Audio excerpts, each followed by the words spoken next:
Maša, ki še vedno obožuje to, kar dela, Maša, ki je rada obkrožena z ljudmi in pa vsemi temi projekti, ampak tudi ve, kdaj je čas za log off.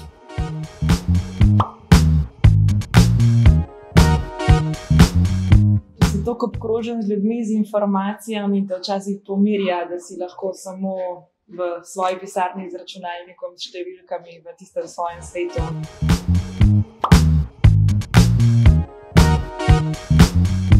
Definitivno z besedami, predvsem pa je tam posledica lahko pozitivna ali pa negativna, dosti hujša.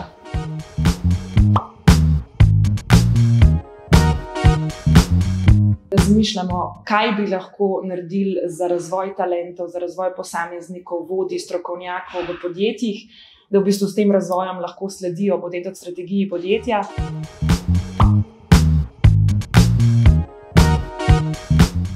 Trudimo se res, da delamo neko omrežje, kjer skozi povezujemo vse, rdeča nit bo pa vedno vsebina.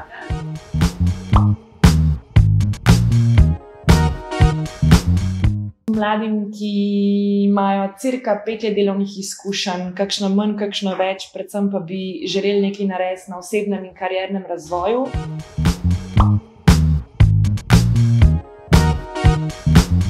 Program za razvoj posameznika, ki na nek način vključuje res vsebino, izobraževanje, delavnice, hkrati pa tudi networking, pa prenos izkušenj med mladimi, med podobno mislečimi.